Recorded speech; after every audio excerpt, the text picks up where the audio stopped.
Hey there, welcome to this video. My name is Frank from timeghost. Actually, it's not Frank from timeghost, which would be an odd thing. This video covers or will cover the basics. I give you an overview of the core features, go through the main sections of timeghost, and it will all come down to what is very likely, or what are very likely the first steps you will take when first launching timeghost. So please join in and let's go. For this demo, let's just start at our homepage and press this button. So there are many ways into timeghost, and we will cover some of the possible ways or the full integration into Microsoft Teams, for example, in other videos. For now, let's just push this button, press this button here on the homepage and see what happens. So this is the first thing that might strike you as being unique for timeghost. You have to sign in with your Microsoft account, which is really a great advantage. Actually, it's really an upside because the full integration into Office 365 makes things, or tracking time especially, much easier. So this is really a benefit, and I've prepared a demo account. So it's a Megan account. It's a Microsoft provided account from the fictitious company Contoso. So let's see what happens. I have to copy the password here. Just wait a sec. So copy that. So okay, sign in. So with timeghost, you have to grant some basic access to your profile. So view your basic profile, read your calendars, read your contacts, read your files. This might sound like a lot, but it actually makes life much easier. So and you, if you just accept this, you are already prepared for many of the conveniences then that will be provided in future releases. So we just accept this for now. And timeghost launches. Okay, so now you find yourself on the first page, really, actually, literally the first page, and it's the timer. And as you can see, there are no entries yet, and so we have to fill the list. Empty at first, you do all the things that time tracking apps are designed for. Right here at this spot, you enter and define times either manually or you click a play button that starts recording a time, as long as you don't click on that button again. Now let's see what am I working on. So I'm producing a video, an intro video, and I have to select a project here. So as I don't have a project yet, or haven't defined a project yet, I create a project. The project name is the intro video. Yeah. So, and I have to select a client. As I don't have a client yet, I have to create a client, and I do this all for you people. And I can add a small description here. So these are all nice people. So I can always remember, create a client, and I work myself backwards to the create project here. And so now there is this intro video pre-selected, or it's selected as intro video. I've defined it now. So producing intro video for the project intro video, and I press play. Oh, and now it records the time. And so I work on this for about, yeah, let's say 10 seconds. So, and I push that button again. And so time has been recorded, and it's not even a minute, which gives me an opportunity to show you that you can edit this time. So I actually started, at 6 o'clock here. So, and I just save, and this will be automatically updated. So you can, of course, also define times manually.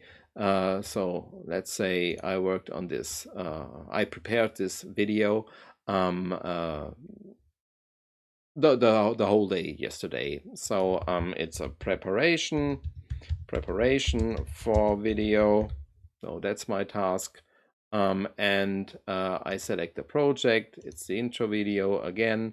And let's say I started at 8 o'clock in the morning and work till 6 in the afternoon. So just save it.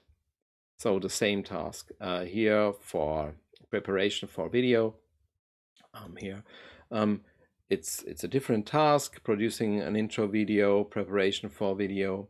So this will populate the list with every entry, of course, over time. And this basically covers these sections here, this section here. There are more options to this. You can define times as billable and non-billable. You can also do this here, and you can add text to it, but we will not talk about this in this basic overview. We're about to go on now and switch to the next section, which is the activity feed. Now, the activity feed is really a thing I love. It's a very unique thing for this kind of time tracker. It's unique to timeghost. So what we have here is timeghost will present you, and that's the reason why you logged in with Microsoft 365 account, will offer you a list on things you have done in Office. So probably the main feature here is that it will present you with meeting times like lunch, legal and executives bi-weekly in this example entries here. Friday unwinder, Contoso purchasing permissions is actually not from your calendar, but it's a document you saved in one cloud, and this is a PowerPoint presentation, and this is a zip file you've saved, and so on.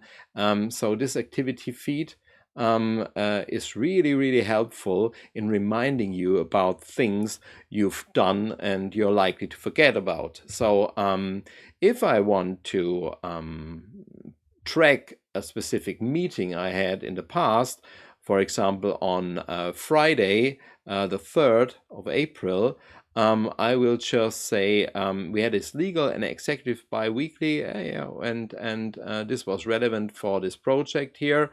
Intro video, no, actually not. I can add a project here. This is boring meetings,